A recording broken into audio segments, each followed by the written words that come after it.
Assalamualaikum warahmatullahi wabarakatuh. Sahabat Hikmah, batu bata merupakan salah satu material penting dalam membuat rumah. Perannya menjadi dinding yang kokoh dan pelindung bagi penghuninya. Dari rumah sederhana hingga mewah masih menggunakan batu bata. Seiring zaman, batu bata banyak digantikan dengan bahan lain, seperti batu bata tahan api ini. Coba kita tes ya. Batu bata merah biasa dibandingkan dengan yang tahan api. Dipanaskan dengan suhu 1300 derajat Celcius. Tuh batu bata merah meleleh dan hancur.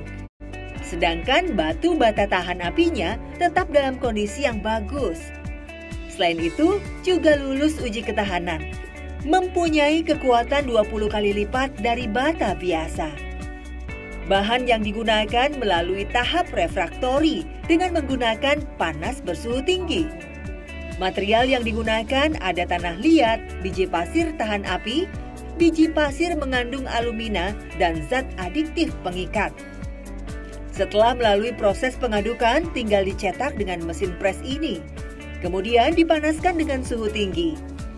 Satu buah batu bata jenis Supreme ini pernah dijual seharga 15 juta loh. Sahabat Hikmah, kalau rumah sederhana biasanya masih menggunakan bata biasa, selain harganya yang terjangkau, juga cukup untuk menahan beban rumah.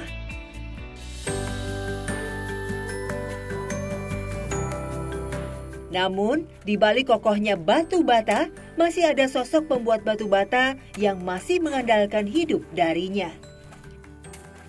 Seperti pria tua satu ini, yang akrab disapa Uban.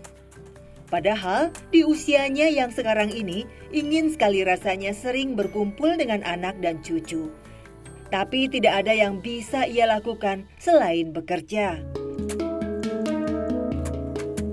Pekerjaan yang sangat menguras energi ini tidak layaknya dikerjakan oleh lelaki berusia 75 tahun. Bukan hanya melelahkan saja, namun beresiko tinggi bagi keselamatannya. Uban sudah 15 tahun lebih bekerja sebagai buruh di pabrik batu bata. Ia mengerjakan seluruh kegiatan produksi yang ada, seperti mencangkul tanah yang akan dijadikan bahan utama batu bata. Beratus-ratus kilogram ia keruk bersama buruh lainnya. Gerobak bisa mengangkut tanah hingga 7 kali banyaknya. Hidup sebatang kara menjadi motivasi bagi Uban untuk tetap harus bekerja keras. Tidak ada yang bisa ia andalkan kecuali dirinya sendiri. Meskipun seringkali ia bertaruh nyawa seperti tertimpa batu bata beberapa kali. Tapi bagi Uban tidak ada kata mundur atau trauma. Ia tetap melanjutkan pekerjaannya seperti biasa. Kalau masih sehat gitu saya, masih kuat tenaganya.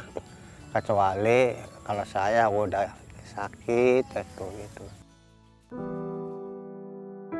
Bagi Uban, jika bekerja di sini hatinya tidak merasa kesepian. Dapat bertemu dengan teman-teman buruh lain sudah lebih dari cukup baginya. Bekerja bukan sekedar memenuhi kebutuhan hidupnya saja, tapi juga menjadi ajang silaturahmi bersama keluarga baru. Kalau Abah itu orangnya baik-baik aja, Mbak. Terus ya kayak gitulah. Jadi dia pantang menyerah, selalu bekerja bersama saya. Terus dia nggak pernah nyerah lah ini seperti itu.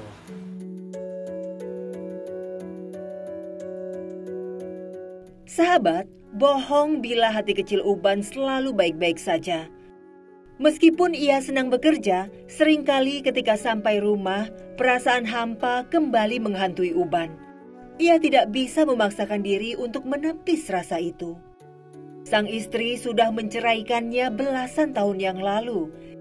Alasannya karena ia tidak bisa menerima sosok Uban yang ekonominya tidak stabil dan selalu berada di bawah. Hati Uban sangat terpukul. Tapi inilah takdir dari Allah Subhanahu wa Ta'ala yang harus ia terima. Karena Uban pun tidak bisa untuk selalu memaksakan diri. Apalagi ia juga tinggal jauh dari anak-anaknya. Ya sedihnya begini. Oh iya, kita kalau ngikutin anak begitu ya, kita di bang beri yang begini. ada yang beliin obat, makan tinggal makan, gitu nah. Sedihnya begitu aja.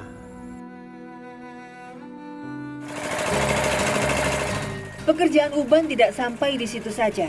Tanah yang sudah terkumpul ini kemudian dicetak menjadi kumpulan batu bata yang masih basah. Dalam sehari, mereka bisa menghasilkan sekitar 20.000 biji batu bata. Batu bata yang sudah dicetak ini kemudian disimpan saja di ruang terbuka selama 1 minggu atau ketika benar-benar sudah kering. Ya kan saya ceritain begitu. Dari saya masih bisa kerja.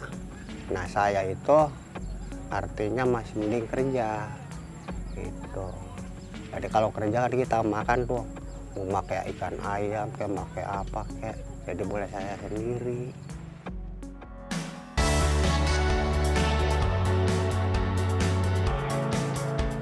Satu minggu berlalu. Batu yang sudah mengering lalu disusun di tempat pembakaran. Semua batu bata disusun satu persatu hingga memenuhi tempatnya. Satu tempat seperti ini mampu menampung hingga 40.000 batu bata. Assalamualaikum warahmatullahi wabarakatuh. Sahabat hikmah yang dirahmati Allah Subhanahu wa taala, jangan bekerja jika hanya sebagai aktivitas harian saja. Bekerjalah untuk meraih keridhaan Allah Subhanahu wa taala. Bekerjalah karena tanggung jawab dan kewajiban. Bekerjalah untuk tujuan akhirat. Dalam sebuah hadis yang diceritakan oleh Sa'ad bin Abi Waqqas, Nabi SAW bersabda, "Innaka lan tunfiqa nafaqatan tabtaghi biha wajha Allah illa ujirta 'alaiha hatta ma taj'alu fi fimratik." Hadis riwayat Bukhari. Sahabat hikmah yang dirahmati oleh Allah Subhanahu wa taala, hadis ini menginspirasi kita banyak hal. Di antaranya adalah jangan pernah berpikir pahala dan amal soleh itu hanya berkenaan dengan ibadah-ibadah mahdhah seperti salat, puasa, umrah dan haji. Tetapi segala aktivitas kehidupan kita yang kita perjuangkan setiap hari untuk keluarga kita, segala letih dan lelah dalam mencari nafkah, semua itu jika kita niatkan hanya untuk Allah Subhanahu wa taala akan mendapatkan pahala yang sangat besar di sisinya. Dan proses pembakarannya memakan waktu selama 24 jam. Jika sudah selesai dibakar, batu pun siap untuk dijual. Sahabat, Uban harus bisa hidup mandiri di tengah usianya yang semakin menua. Mengerjakan pekerjaan rumah tanpa bantuan orang lain. Apalagi ketika dirinya jatuh sakit, ia tetap harus mengobati dirinya sendiri. Beruntung di dekat rumahnya banyak bertumbuhan daun balakacida. Uban sesekali mengumpulkan daun balakacida untuk mengobati kakinya yang pegal ataupun terluka. Daun yang sudah dikumpulkan tadi hanya perlu diremas-remas dengan air, kemudian langsung dibaluri ke seluruh kaki sambil dipijat secara perlahan. Sahabat tidak pernah menempuh pendidikan apa-apa sejak kecil, hanya pekerjaan ini saja yang mampu Uban lakukan. Apalagi pendapatannya yang tidak menentu, tergantung sedikit banyaknya batu bata yang dihasilkan. Ketika sedang jatuh sakit, mau tidak mau, Uban harus libur bekerja untuk sementara waktu. Namun, kakek Uban juga tetap rajin menabung. Ia lakukan untuk di masa mendatang ketika sudah tak bekerja lagi dan tak ada lagi yang mau mengurusi beliau. Ya memang iri sih ada, tapi kan saya kan nggak ada baatnya. Umur saya udah tua. Uban selalu menanamkan prinsip dalam diri bahwa bekerja untuk Allah Subhanahu wa taala, maka akan selalu ada keberkahan di dalamnya. Bahkan, lelah karena bekerja bisa menjadi penggugur dosa-dosa kecil. Seperti yang diriwayatkan dalam hadis, sesungguhnya Allah suka kepada hamba yang berkarya dan terampil profesional atau ahli. Barang siapa bersusah payah mencari nafkah untuk keluarganya, maka dia serupa dengan seorang mujahid di jalan Allah Azza wa Jalla.